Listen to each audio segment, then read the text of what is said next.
Horses देखने का शौक हो तो जब जाकर के भारत में बिहार में जाकर देखिए, 200 घुड़सवारों ने 1 लाख व्यक्तियों को लाइन में खड़ा किया और वो सब बुद्धम शरणम गच्छामि धम्मम शरणम गच्छामि माला जपते रहे और तलवार से उनको पशुओं की तरह से काटा गया। 1 लाख, कोई उसका हाथ पकड़ने वाला नहीं था। ये पतन हुआ, अहिंसा का कार्टून बन गया। अहिंसा नहीं थी। अहिंसा की व्याख्या हमारे यहां भी की गई है वैदिक साहित्य में, लेकिन वैदिक धर्म से विमुख होने के नाते यह समाज नष्ट हुआ। वैदिक धर्म की यथार्थ सीख न मानने के नाते भारत का पतन हुआ। याद रखो मेरी बात। इसीलिए मैं कहता हूं किसी जीवित जाति का मूल आधार होता है उसका धर्म ग्रंथ, उसका वह विज्ञानमय कोश, ज्ञानमय कोश, और हिंदुओं के गौरव का मूल हेतु रहा वैदिक साहित्य। लेकिन दुर्भाग्य से जैनों ने, बौद्धों ने वैदिक धर्म को अस्वीकार कर दिया, वेद को अस्वीकार कर दिया। उनको वेद का पता ही नहीं था, सही में नहीं पता था, क्योंकि ब्राह्मण उस समय दुर्बल हो गया था। दुर्भाग्य थी देश की, ब्राह्मणों ने अपने कर्तव्य का त्याग कर दिया, केवल वेद के मंत्रों को याद किया, उतने ही जितने से उनका कर्मकांड पूरा होता था। ज्ञान कांड के प्रभाव में जो विद्वान थे वो सन्यासी बन गए। आचार्य शंकर ने एक आंदोलन चलाया, सनातन धर्म की प्रतिष्ठा तो की, लेकिन दुर्भाग्य साथ दिया उस समय जो वेद के यथार्थ तत्व को जानने वाले थे उनके लिए जगत मिथ्या हो गया, ये भ्रांति मात्र हो गई। एक दूसरा और आंदोलन शुरू हुआ वैष्णवाचार्यों के द्वारा। उन्होंने भक्ति का एक दूसरा रूप भारत के सामने पेश किया, नाचो गाओ ताल बजाओ और तुम्हारा भगवान भला कर देगा। ये निकृष्ट भक्ति का रूप आया सामने। तो भक्ति के विकृत रूप ने और ब्रह्म ज्ञान के विकृत रूप ने सनातन धर्म को दूषित कर दिया और वैदिक ज्ञान से लोग वंचित हो गए। ब्राह्म बल और छात्र बल का ह्रास हो गया। जहां पर ब्राह्म बल नहीं है, छात्र बल नहीं है, वहां की जनता भला दैवी गुणों से युक्त कैसे हो सकती है? कैसे हो सकते हैं? क्योंकि ज्ञान का स्रोत तो ब्राह्म बल में है और रक्षा का भार छात्र बल में है। छात्र बल पतित हो गया, ब्राह्म बल पतित हो गया और सारी जनता किन कर्तव्य विमूढ़ हो गई। उसका न कोई रक्षक था न उसका कोई शिक्षक था। रक्षक और शिक्षक के अभाव में सारी जनता मनमुखी हो गई। मनमुखी होने का परिणाम यह हुआ कि मुट्ठी भर विदेशी अनकल्चर्ड पीपल, देवर अनकल्चर्ड, आज भी उनको सभ्य समाज में हम गणने के लिए तैयार नहीं है। आज भी वो अनकल्चर्ड है। भला सोचो, जिस देश की यह प्रथा रही हो कि एक बाप ने यदि 16 स्त्रियों से शादी की है तो बाप के मर जाने पर केवल जिस मां से वो पैदा हुआ है उसको छोड़कर 15 स्त्रियां उसकी ऑटोमेटिक स्त्रियां बन जाती हो, पत्नियां बन जाती हो, उसको आप सब जाति कर सकते हैं क्या? यह प्रथा अरब में आज तक जीवित रही है। लेकिन उस देश के लोग जहां अनकल्चर्ड लोग रहते थे, मुट्ठी भर देश के ऊपर आक्रमण किया और अपनी जाहिराना कर्तव्यों के द्वारा देश को परास्त कर दिया। क्यों किया जानते हो? इसलिए कि वहां पर छात्र बल और ब्राह्म बल का अभाव हो गया था और ब्राह्म बल और छात्र बल के मिट जाने का परिणाम यह हुआ कि वहां की जो जनता थी वो अपने दैवी गुणों से मुक्त हो गई, च्युत हो गई थी। दैवी गुणों से यदि जनता च्युत हो जाएगी, ब्राह्म बल और छात्र बल का अभाव हो जाएगा तो उस देश का सर्वनाश होगा, इसमें जरा भी संदेह नहीं है। उस देश के लोग गुलाम बनेंगे, इसमें जरा भी संदेह नहीं है। उस देश के लोग दरिद्र बनेंगे, उस देश के लोग निर्बल बनेंगे, उस देश के लोग अज्ञानी होंगे। इस अज्ञान के साम्राज्य ने भारत की गौरवमयी गाथा को मिट्टी में मिला दिया। हम इसके कारणों को अच्छी प्रकार से जानते हैं और इनमें उन संप्रदायों का बहुत बड़ा सहयोग रहा है जिन्होंने अहिंसा के नाम पर धर्म का झंडा ऊंचा किया और अहिंसा के नाम पर जिन्होंने देश को बर्बाद होने में सहयोग दिया। एक आपको और दुखद घटना सुना रहा हूं। भारत में एक प्रांत है गुजरात। गुजरात में एक राजा हुआ धर्मपाल नाम का, इतिहास की घटना बता रहा। धर्मपाल राजा एक संप्रदाय का राज शासन करता था। उसके गुरु ने उसे निर्देश दिया कि तुम्हारे राज्य में हिंसा नहीं होनी चाहिए। कहा गुरुदेव जो हिंसा करे उसको, कहा जो हिंसा करे उसको मृत्यु दंड। बहुत अच्छी बात। उसके राज्य में गुप्तचर छोड़े गए कि कोई कहीं हिंसा तो नहीं कर रहा है राज्य में।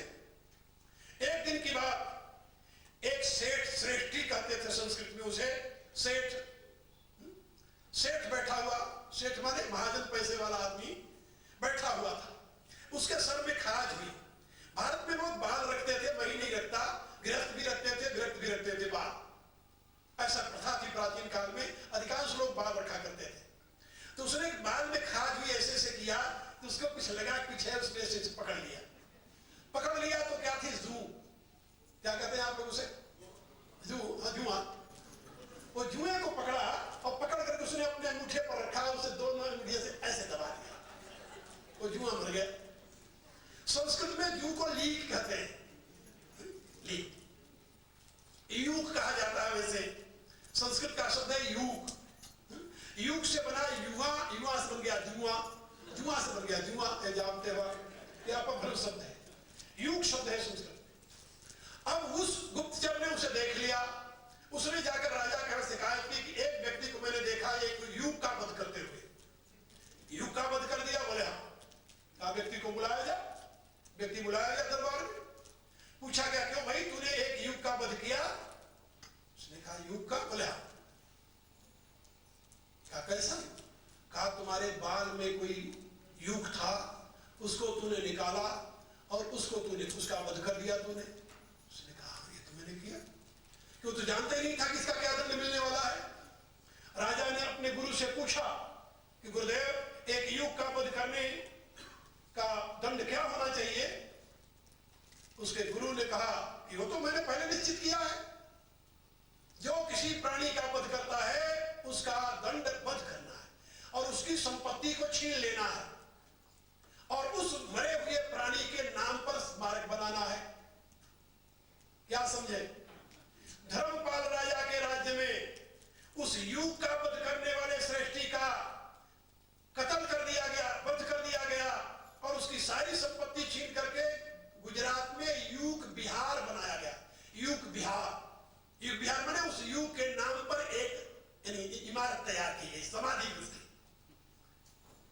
ये अहिंसा का नग्न नृत्य जिसे कहते हैं, आपको तत्कालीन भारत में देखने को मिलेगा। आप इतिहास पढ़िए। और यह कारण था जिससे मुट्ठी भर विदेशियों ने भारत को पांव तले रौंदा। भला आप सोचिए वो आजादी कितना नीचे गिर गई थी, कल्पना कर सकते हैं आप? भारत की आबादी 40 करोड़ थी जब भारत पर शासन करते थे अंग्रेज, और इंग्लिस्तान की आबादी 3.5 करोड़ थी। उसमें से 50,000 अंग्रेज भारत में रहते थे। इतिहास उठाकर पढ़ लीजिए, 50,000 के 50,000 लोग 40 करोड़ को अपने अंगूठे तले रखे थे। क्या 50,000 आदमी मिलकर के 40 करोड़ भेड़ों को हाँक सकते हैं? नहीं हाँक सकते, बिल्कुल नहीं हाँक सकते। 40 करोड़ भेड़ों को संभालने के लिए 50,000 आदमी काफी नहीं हो गए, लेकिन भारत की जनता उन भेड़ों से भी बदतर हो गई थी जिसको 50,000 अंग्रेज नचाते थे मिलियों पर, और 6,500 मील दूर से जाकर, ये भी नहीं उनके पड़ोसी थे, कितना पतित हो गया था वह समाज। आप जरा सोचिए तो हमारे वर्तमान के इस स्वरूप को प्रदान करने में उन संस्थाओं का, उन धर्माचार्यों का जिन्होंने जगत को मिथ्या बताया, उन धर्माचार्यों का जिन्होंने भगवान को पुकारने का रास्ता दिखाया, अपने पौरुष को हमेशा मिट्टी में मिलाने की सीख दी, नाचने और गाने को भक्ति सिखाया, उन आचार्यों का जिन्होंने अहिंसा को परम धर्म घोषित करके मनुष्यता की हत्या में सहयोग दिया, इन सबका बहुत बड़ा हाथ रहा है, याद रखो। लेकिन समय समय पर भारत में ऐसे भी महापुरुष हुए जैसे समर्थ गुरु रामदास, जिन्होंने शिवाजी को खड़ा किया, ऐसे जैसे माधवाचार्य, जिन्होंने हुक्का और बुक्का को खड़ा करके विजयनगरम के साम्राज्य की प्रतिष्ठा की। ऐसे महापुरुष हुए मुगल काल में भी, जैसे थे। शिवा को सराहो छत्रपाल को। भूषण ने अपनी कविता में लिखा है, तो महाराजा छत्रपाल थे, छत्रपाल। और उस छत्रपाल को जन्म देने वाले थे एक महात्मा राम प्रकाश। राम प्रकाश ने छत्रपाल दिया भारत को, समर्थ गुरु रामदास ने शिवाजी दिया भारत को, और स्वामी रामानंद ने एक नई क्रांति उस देश में लाई। जिन्होंने तुलसी दिया, जिन्होंने नानक दिया, जिन्होंने कबीर दिया, जिन्होंने धन्ना दिया, सेना दिया, जिन्होंने नरसिंह मेहता दिया, जिन्होंने पीपा दिया, जिन्होंने एक नहीं अनेकों संत दिए, जिन्होंने मीराबाई दिया, और सबसे महान कार्य करने वाले वो महापुरुष थे जिन्होंने भक्ति की एक नई धारा चलाई। और भक्ति के धारा में उन्होंने बताया कि माला फेरने से भगवान खुश नहीं होगा, भगवान सबसे अधिक प्यार उसको करता है जो दुष्टता के दमन में आगे रहता है। उन्होंने अपने आराध्य के रूप में भगवान मारुति को प्रतिष्ठित किया, उसे संतुष्ट था, एक नई जागृति ला दी देश में। और उन्हीं संस्कारों का परिणाम रहा है जो आज आप भारत में स्वतंत्र देख रहे हैं। लेकिन भारत स्वतंत्र हुआ अधूरा, वो भी पूरा नहीं हो सका। अधूरा क्यों हुआ? उसमें भी हमारी गलतियां ही कारण रही है, कारण रही है। उन गलतियों को मैं दोहराना नहीं चाहता, लेकिन मैं हृदय से चाहता हूं कि कभी भारत फिर पूरा होगा। आज का वर्तमान जो आपका विघटित है उसको आप सोचिए। वेद का महिदास ऐत्रेय महिदास जो इतरा का पुत्र था, इतरा माने दासी, एक दासी का पुत्र था ऐत्रेय महिदास। उसने ऋग्वेद के ऊपर भाष्य लिखा है जिसको कहते हैं आरण्यक ब्राह्मण, जिसका नाम है ऐत्रेय ब्राह्मण। उस ऐत्रेय के नाम पर ही उस भाष्य का नाम है ऐत्रेय ब्राह्मण। वैदिक काल में उस ऐत्रेय महिदास को ऋषि स्वीकार कर लिया गया, लेकिन वैदिक काल से आते आते महाभारत काल में इतना पतन हो गया था देश का कि महाभारत काल में विदुर ऐसे महात्मा को, विदुर ऐसे विद्वान को जो वेद की साकार मूर्ति कहा जाता था, उसको दुर्योधन हमेशा शूद्र ही मानता है। जातीय प्रथा जो रिजिडिटी जिसे कहते हैं, जड़ हो गई। जातीय प्रथा में जड़ता जो आई, यह भी भारत के पतन में कारण था, क्योंकि वहां पर हर एक व्यक्ति को विकास का अवसर ही बंद हो गया। आप जरा सोचिए, भारत की आबादी यदि 4 भागों में बांट दी जाए, 4 भागों में बांट दी जाए, 40 करोड़ की आबादी थी, 40 करोड़ की आबादी में 4 भागों में बांट दो, यदि अनुमान के लिए कह रहा हूं, तो केवल 10 करोड़ आदमी होते हैं। नहीं, 40 को पहले बांट दो, 20 करोड़ तो स्त्रियां हो गई, 20 करोड़ पुरुष हो गए, 20 करोड़ को फिर 4 भाग कर दो, कितना होता है? 5 करोड़ रह गए एक वर्ग में। अब उन 5 करोड़ में जो बचे हैं, वो 5 करोड़ यदि कोशिश करें तब भी 40 करोड़ को कुछ तो दे सकते हैं, लेकिन नहीं। भारत की आबादी में एक वर्ग विशेष का वर्चस्व था। उनके पूर्वजों की तपस्या के नाते मैं भी उसी वर्ग में पैदा हुआ हूं, घबराना नहीं। हाँ जी, मैं उस कुल में पैदा हुआ हूं जिस कुल में हम उनका स्मरण करते हैं कि गौरव से हृदय फूल जाता है और अपने आप को धन्य मानते हैं। जिस कुल का नाम युगों तक भारत याद करता रहेगा, जिसका नाम था कुमारिल भट्ट। कौन नहीं जानता भारत के इतिहास को जानने वाला कुमारिल भट्ट को। उस कुमारिल भट्ट के कुल में मेरा जन्म हुआ है, लेकिन इस सत्य को हम अस्वीकार नहीं करना चाहते, स्वीकार करते हैं कि जिस ब्राह्मण वर्ग के हाथ में भारत के विकास की बागडोर थी, वह ब्राह्मण वर्ग अपने कर्तव्य से च्युत हो गया, ब्रह्म बल से हीन हो गया, और उसका जीवन अपने रास्ते से भटक गया। और उसने एक ऐसी व्यवस्था दे दी भारत के जनता के लिए जिसमें विकास की सारी विधियां ही समाप्त हो गई जो वैदिक साहित्य में निहित थी। पश्चात छात्र बल को नष्ट किया बौद्धों ने और जैनों ने। परिणाम क्या हुआ? जनता किन कर्तव्य विमूढ़ हो गई, ज्ञान से वंचित हो गई, विज्ञान से वंचित हो गई, धर्म से वंचित हो गई, बोध से वंचित हो गई। आपको क्या बताऊं, अभी तक भारत में स्वतंत्रता से पूर्व ब्राह्मणेतर कोई व्यक्ति संस्कृत भाषा नहीं पढ़ सकता प्रतिबंध था, क्योंकि ब्राह्मण पढ़ाते नहीं थे। कहते थे पंडिताई की भाषा तुम लेकर क्या करोगे, तुम्हारे मतलब की भाषा ही नहीं है। स्त्रियों को तो वेद पढ़ने का अधिकार था ही नहीं।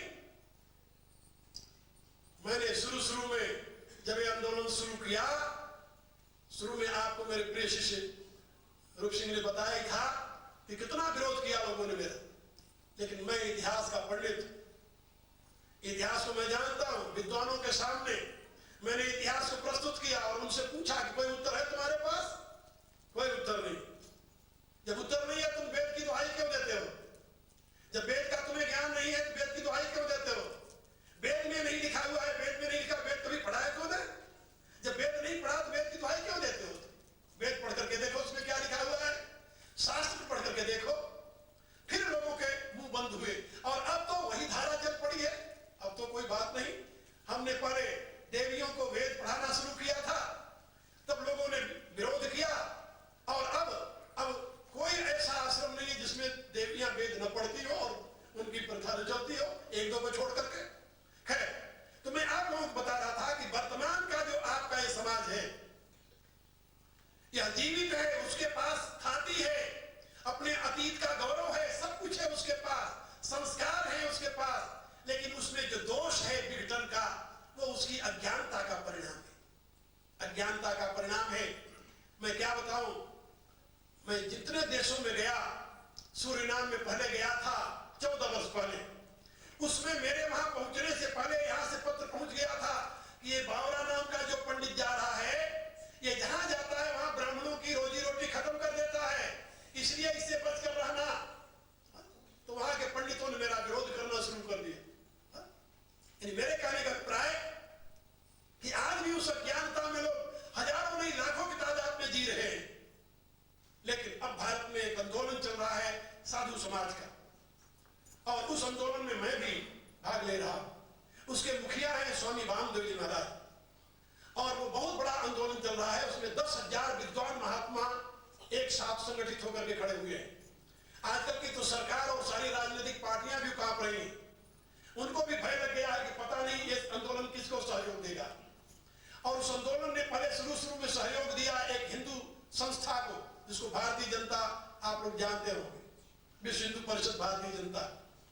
लेकिन दूषण से युक्त उसे देख करके साधु लोग पुनः विचार करने लगे कि हमें क्या करना चाहिए, और परिणाम क्या होगा मैं कह नहीं सकता। अभी 28, 29, 30 नवंबर को हमारी एक बहुत बड़ी मीटिंग होने जा रही है गुजरात में। मैं इसीलिए लौट करके जा रहा हूं भारत। मैं उस संस्था का वाइस प्रेसिडेंट हूं, और पूरे भारत में करीब 10,000 विद्वान महात्मा उसके साथ जुड़े हुए हैं। और हम लोग यही करने जा रहे हैं कि प्राचीन भारत के संस्कारों को कैसे सुरक्षित रखा जाए, और ये जितनी दीवारें खड़ी की गई इनको कैसे तोड़ा जाए। और ये विद्वान ही तोड़ सकता है, सबके बस की बात नहीं है। और विद्वान वह जो निष्पक्ष हो, विद्वान वह जिसको किसी का आग्रह न हो, जो दुराग्रह रहित हो, वही इनको खत्म कर सकता है। जो सरकार खत्म करने का प्रयत्न कर रही है उससे तो उदंडता बढ़ रही है। आप देखिए, जाति पाति को खत्म करने के लिए महात्मा गांधी ने प्रयत्न किया, लेकिन महात्मा गांधी के अनुयायियों ने इतनी जातियां खड़ी कर दी भारत में जिनसे अब पार पाना मुश्किल हो रहा है, जिनसे आप कभी संघर्ष का नाम नहीं सुने होंगे।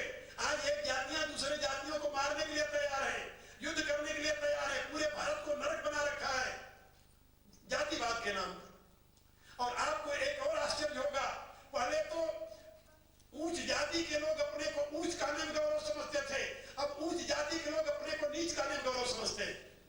हाँ, क्यों? इसलिए कि जो नीच जाति में उसको सुविधा मिल रही है, उसको नौकरी मिल रही है, उसको पढ़ाई मिल रही है।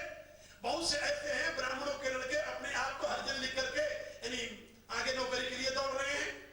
ये स्थिति आ गई। और 14 मई को एक व्याख्यान हुआ था मेरा दिल्ली में, उसको अखबार वालों ने बहुत फैलाया, उसे बहुत फैलाया, और भारत के कई बड़े बड़े पार्टियों के नेता भी उसमें थे। मुझे बुलाया गया था बोलने के लिए। उसमें भी मैंने कई बात कि मैं दुनिया में घूमता हूं, भारत ऐसा देश मैंने नहीं देखा, भारत की जनता ऐसी जनता मैंने नहीं देखी। दुनिया में प्रोस्पेरिटी के जितने आयाम हैं, जितने साधन हैं, भारत से अधिक कहीं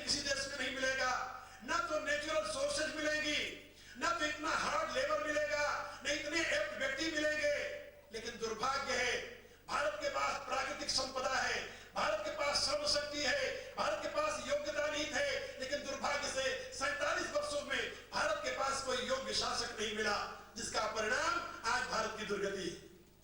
फिर मैं आपको बता रहा हूं, मैं उन लोगों के सामने भी कहता हूं कि minus politician India is heaven. Bharat स्वर्ग है यदि यहाँ के पॉलिटिशियनों को देश से मुक्त कर दिया जाए तो। लेकिन वो संभव कैसे होगा? लोग मेरे से पूछते हैं कि देश में पॉलिटिशियन यदि नहीं रहेंगे तो राज्य आप लोग संभालोगे? हम कहा आप लोग तो अपना कथरी गुदरी भी नहीं संभालते, राज्य कौन संभालेगा? महात्मा लोग अपना कमंडल संभालना मुश्किल समझते हैं। बड़ा सोचिए, जो अपना कमंडल नहीं संभाल सकता वो राज्य क्या संभालेगा? लेकिन हाँ, जो कमंडल संभालना नहीं जानता वही राज्य को दिशा दे सकता है, राज्य का मार्गदर्शन कर सकता है। तो मैं आप लोगों को बता रहा था कि भारत का वर्तमान इस समय जो है वो संक्रमण काल में, संक्रमण काल जानते किसे कहते हैं? जब एक स्थिति से दूसरी स्थिति में आदमी जाता है उसको संक्रमण कहते हैं। जैसे संक्रांति होती है ना, संक्रांति, जब सूर्य एक प्लैनेट से दूसरे प्लैनेट पर जाता है तो उसको संक्रांति कहते हैं। जब एक स्थिति से दूसरे स्थिति में कोई देश जाता है, कोई जाति जाती है, कोई समाज जाता है तो उसको संक्रमण काल कहते हैं। यह भारत का संक्रमण काल है वर्तमान। लेकिन याद रखो, भारत का भविष्य महान है। मैं दुनिया के देशों में घूम करके देख रहा हूं, आज पश्चिम के लोग भारत की तरफ देख रहे हैं। पश्चिम ने व्यक्तिवाद दिया, पूंजीवाद दिया। व्यक्तिवाद के खिलाफ समाजवाद खड़ा हुआ, पूंजीवाद के खिलाफ साम्यवाद खड़ा हुआ। लेकिन इन चारों की निष्ठा पदार्थवाद पर बनी रही। व्यक्तिवाद पदार्थवादी है और पूंजीवाद पदार्थवादी है, प्रकृतिवादी है। इनके खिलाफ जो खड़ा हुआ साम्यवाद और समाजवाद, वो दोनों भी पदार्थवादी है। इनका भेद क्या जानते हो?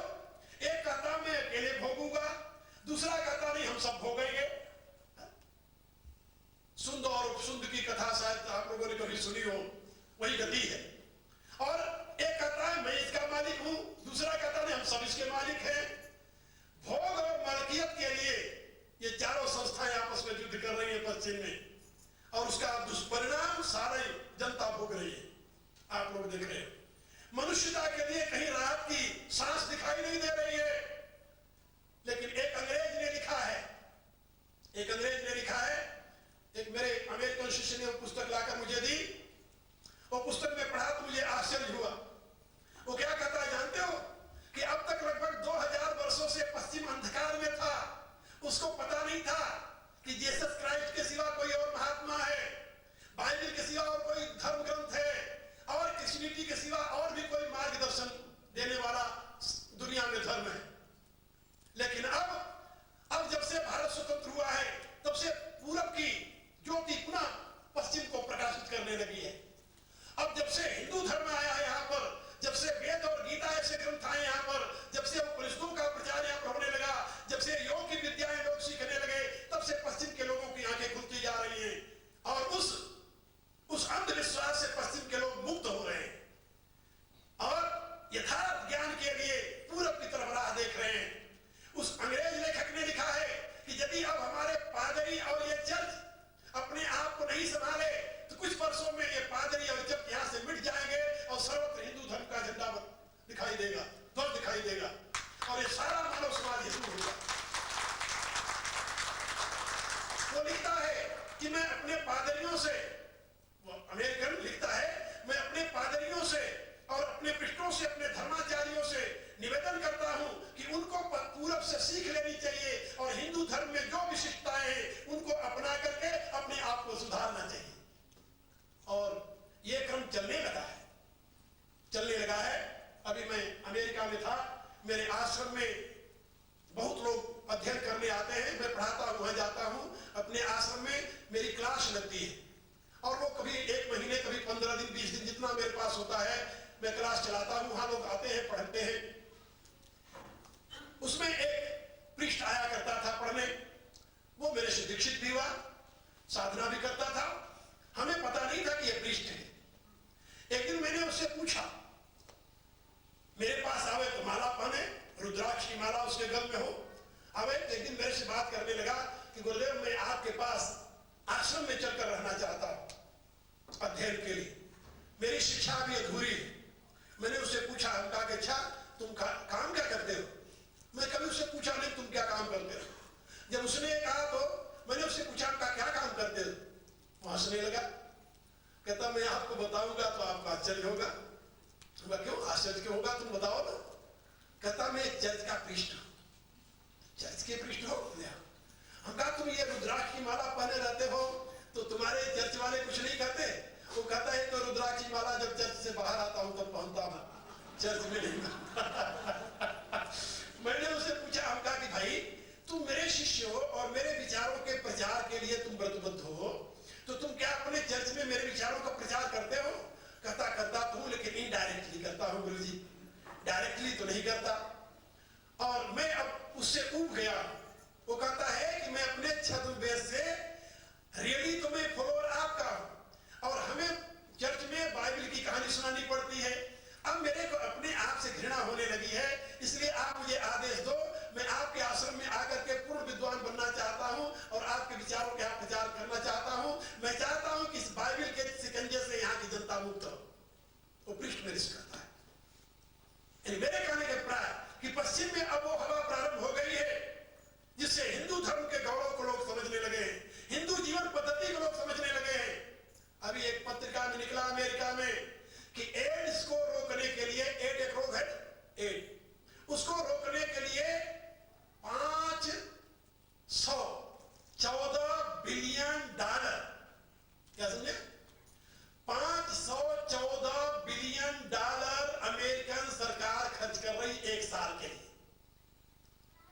एड्स को रोकने के लिए। और मैं अपने व्याख्यानों में कहता रहा हूं कि भाई एड्स का कारण पहले तुम नष्ट करो तब एड्स को रोको। जब कारण बना रहेगा तो रोक कैसे जाएगा? और कारण क्या है? कारण है फ्री सेक्स।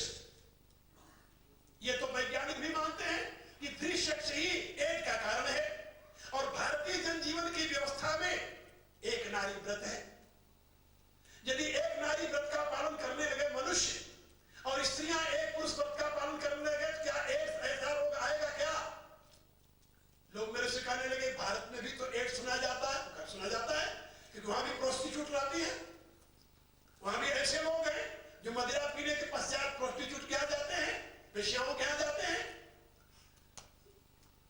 तो उनका क्या गति होगी? यही गति होगी। ये कोई नई बात नहीं है। इसलिए भारतीय जीवन दर्शन को जब तक नहीं जीवन में उतारोगे, अनेक प्रकार के रोग हो रहे हैं। वैज्ञानिक कह रहे हैं कि ये रेड फ्लैश से होते हैं, मांस खाने से होते हैं। क्या बच्चेपन से क्यों तुरंत मिजाजी जिसे कहते हैं, क्यों एकाएक अग्रेसिव हो जाते हैं? अब डॉक्टर बता रहे हैं कि अंडे खाने से उनका नर्वस सिस्टम जो है वो कमजोर हो जाता है। अंडे खाने से नर्वस सिस्टम कमजोर हो जाता है, इसलिए बच्चे बर्दाश्त नहीं कर पाते, वो एजिटेट हो जाते हैं। इसलिए अंडा बुरा है बच्चों के लिए, मांस बुरा है जिससे अनेकों प्रकार के रोग आते हैं। अब मांस नहीं खाना चाहिए, अंडे नहीं खाना चाहिए, तो डॉक्टर बताने लगे, वैज्ञानिक बताने लगे हैं। इसलिए अब यहाँ पर वेजिटेरियनिज्म का आंदोलन चल रहा है। ये तो आप लोग देख रहे हो।